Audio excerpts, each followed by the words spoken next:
High বন্ধুরা, কেমন আছো? আশা করছি সবাই ভালো আছো। আমি তো ভালোই আছি। তা এখন দেখতে পাচ্ছ সকাল 7টা বাজে। তা প্রচণ্ড বৃষ্টি হয়ে যাচ্ছে। বৃষ্টিতে তো কার না ভালো লাগে, সবারই ভালো লাগে। চলে আসলাম স্টেশনে মেয়েকে নিয়ে, কারণ মেয়ের টিউশনি পড়া আছে। কি করব বন্ধুরা, যত বৃষ্টি হোক না কেন তাও তো যেতেই হবে। পড়াটা তো আর বন্ধ করা যাবে না। এখানে দেখতে পাচ্ছ স্টেশনে অনেকেই বসে আছে, ট্রেন ধরবে, যার যার কাজে শেষে যাবে। কারণ কাজ থাকলে যতই বৃষ্টি হোক, হাজার বৃষ্টি থাকলেও সে কাজে যেতেই হবে।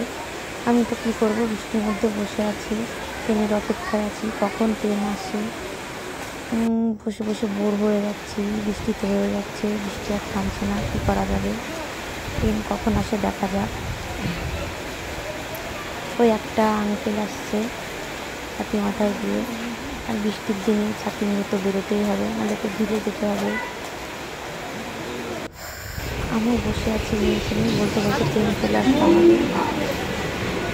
এখন ট্রেনে উঠে পড়লাম, ছেড়ে দিয়েছে ট্রেন। ওই একটা দিদিভাই চলে যাচ্ছে সাইকেল চালিয়ে, এই রাস্তা দিয়েই দিতে যাচ্ছি মেয়েকে পড়াতে। মেয়ের হয়ে গেছে পড়া। তার দিদিমণি আমাকে প্রসাদ দিল, গোপাল ঠাকুরের পুজো হয়েছিল, খাবো না তবু জোর করে আমাকে দিল। এখন মেয়েকে নিয়ে চলে যাচ্ছি, ছুটি হয়ে গেছে। আজকের ভিডিওটা কেমন লাগলো অবশ্যই।